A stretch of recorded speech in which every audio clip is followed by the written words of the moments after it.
What's up guys, welcome back. Over the years it feels like families just don't sit down for dinner anymore, and when I think about a family dinner, the first thing that comes to mind is a nice big casserole dish filled with lasagna. So today I'm going to show you my favorite recipe for lasagna. Before we get into that, please take a quick second to subscribe to the channel. Make sure you hit that bell to enable notifications as well. Alright guys, meet me in the kitchen, let's make it happen. First things first, let's take a look at these ingredients. For the protein or the meats, we're going with ground beef and Italian sausage. You can use either or. You can use ground beef, you can use turkey, whatever floats your boat here. We got some mozzarella, we got the block mozzarella and the fresh mozzarella.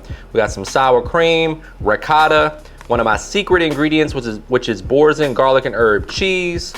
To round out the cheeses, we got some parmesan.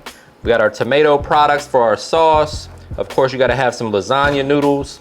We've got one diced onion, some Italian paste, some fresh basil, and some fresh garlic. All right, my friends, so for today's recipe, we're going down with 2 pounds of meat. Here we have some 80-20 ground beef, and here we have some sweet Italian sausage. You can go down with a little spicy or mild if you want to. You can skip the pork altogether and just go with ground beef, or you can use chicken or turkey for this recipe as well. We're gonna allow this to get some nice browning. So we're gonna kind of smash it down to make sure it's making good surface area contact with the bottom of our Dutch oven. As far as the seasoning goes, guys, we're keeping it really simple. We're going with some all-purpose seasoning or just salt and pepper or whatever your favorite all-purpose seasoning is at the house. And we're gonna amplify the flavor a bit with some beef bouillon powder.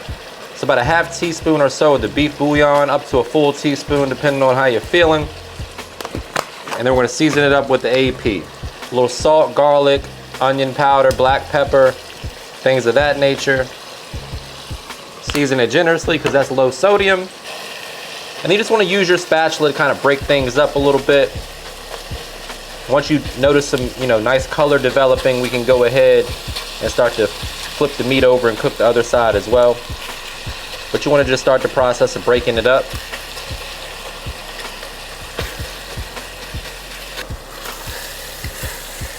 So as you can see, we're starting to get some nice color on some of it.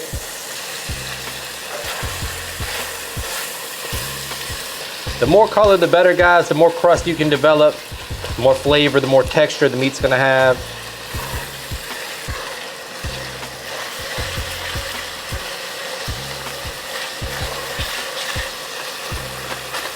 So once you got your meat browned up nicely, we're going in with 1 diced onion, a few cloves of minced garlic. Let that sweat down, kind of join the party. Your house is gonna start smelling amazing once that garlic and onion starts to cook. All this falling at the bottom, we're gonna get that up when we deglaze with our red wine. But right now, we just wanna let these onions cook down a little bit. Next up, we're going in with some Italian paste and some tomato paste. Quick reminder, guys, that all the specific measurements and ingredients for this recipe can be found in the description box below, so don't forget to check that out. A couple tablespoons of tomato paste. It's gonna add some concentrated flavor, help thicken things up a bit. The Italian herb paste is gonna give us some herb flavor. A little bit better than the dry stuff. So you can find it at most grocery stores. If you haven't tried it yet, give it a try. I highly recommend it. A couple tablespoons of that. We're just gonna mix that all together. Next up, we're going in with some red pepper flakes just for a little heat. Totally optional, guys. You can leave it out if you want, but we're using sweet sausage today, so to kind of counterbalance that, we're going down with some red pepper flakes just for a little hit of spice on the back end. Once we work that in, we're gonna deglaze our skillet with some dry red wine. Remember to taste as you go. About a half cup of that. Save yourself some. At this point, you want to increase your heat to high so you can burn off most of that alcohol. Let the wine reduce down. Just really add some flavor, a little acidity to the party. A little depth as well to your sauce. Something like a Cabernet or Merlot, Pinot Noir, anything like that will work here. So once that's cooked off, we're going in with our crushed tomatoes. 28 ounces of that, and then 28 ounces of tomato sauce. Just give that a good mix to combine. We're just gonna let this simmer away for 30 minutes or so. Add a pinch of sugar to balance the acidity. Let all those flavors come together and marry. Just taste as you go and adjust the flavor to your preference, guys. You can always adjust the seasoning. Remember, once it's in there, you can't take it out, but you could always add more a little later. All right, guys, now it's time to make our cheese mixture, which in a traditional lasagna is just ricotta. I'm gonna say something that's a little controversial right now. In my opinion, plain ricotta from the store kinda sucks. So today I'm gonna doctor it up. I'm gonna show you how to do it. We got some boursin, garlic, and herb cheese. That's gonna kick the flavor up a notch. The Italians are probably crucifying me in the comments, but I love you guys, okay? I'm just telling the truth. This is my truth, I gotta speak it. A little grated Parmesan cheese, some fresh basil. We're gonna hit it with some AP as well. Any all-purpose seasoning will do. And a little red pepper flakes also. So we're gonna mix this together. We are gonna add 1 beaten egg to this mixture. Before we do that though, we gotta make sure it tastes good. Can't forget the sour cream, so a couple tablespoons of sour cream, and then we're just gonna give this a good mix.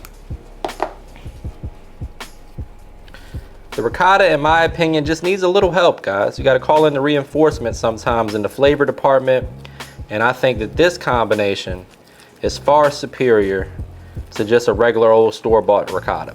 Now, if it's homemade whipped ricotta by hand or something like that, then hey, I don't wanna argue with you, but if you're going to your regular old Kroger or something like that and grabbing ricotta off the shelf, it doesn't taste like much. So we're gonna mix this together. A little bit more grated Parmesan cheese, because why the hell not? We're here for a good time, not a long time. And then at this point, we're gonna give it a taste test before we add that egg. Just tasting for seasoning here. I'm gonna hit it with a little bit of salt. And some more red pepper flakes. And a little hit of garlic powder. There we go.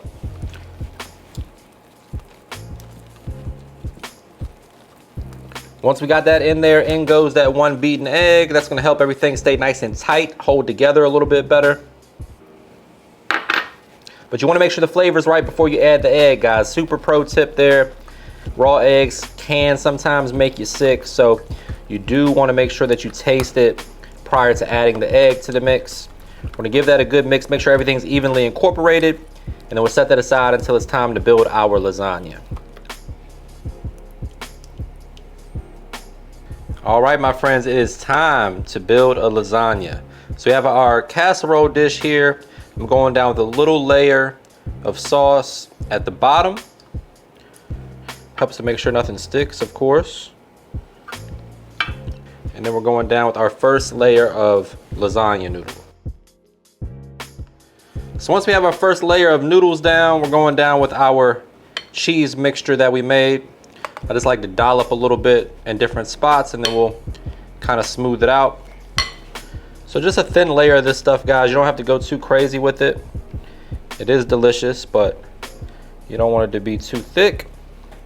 So just gonna take our little rubber spatula here and smooth this bad boy out.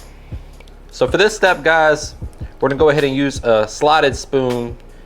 That way we're getting a little less of the liquid from the sauce and a little bit more of the meat. That way you don't have a super runny lasagna. That's just the way I like mine, so adjust it based on your personal preferences.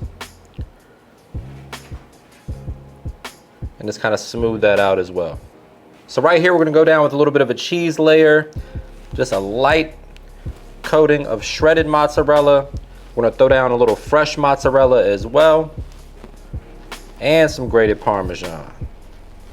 And then here we're just gonna kind of break apart some fresh mozzarella. No right or wrong way to do this, guys. We just want little pockets of cheese in there. So you're gonna get a beautiful cheese pull as this melts. So don't go too crazy with it, just enough to kind of coat that layer relatively evenly. Then we're going down with a little fresh parm. And on this particular layer, I like to add a little bit of fresh herbs as well. So a little basil, we're just gonna kind of scatter that around on top of the cheese. A little parsley as well. Then we're going down with our second noodle layer.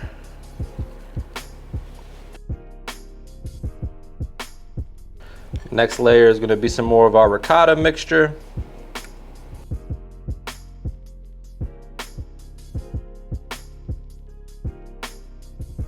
Coming back with the cheese again. A little shredded mozzarella.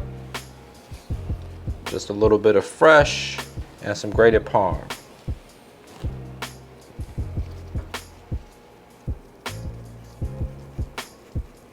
As you guys can see, this is a super low calorie lasagna. Just kidding, guys. It's gonna be worth it though, I promise. So now we're going down with another layer of our noodles here. Just kind of filling the gaps. Then for our last layer, going back down with the meat sauce, layer of cheese, and then into the oven. Then on top of the meat sauce, we're gonna hit it with a little more freshly grated parm. Then finally top that with mozzarella and then into the oven at 350 for about 45 minutes, maybe an hour depending on your oven setting. You want it to be nice and brown and beautiful before it comes out. And that, my friends, is how we're looking right before it goes in the oven. All right, my friends, this is what we're looking like after about 45 or 50 minutes fresh out of the oven at 350 degrees. This is the part where I say brace yourself for a trademark money shot. Say it with me, guys. Looking good. We're gonna hit it with a little fresh chopped parsley for a pop of color. And the only thing left to do is dig in here for a taste test. We're gonna let it rest for a few minutes. While we do that, please take a quick second to subscribe to the channel. Make sure you hit that bell to enable notifications as well. It's now time for the moment of truth. I found my fork. And I gotta be honest, guys, I can't wait to dig into this one.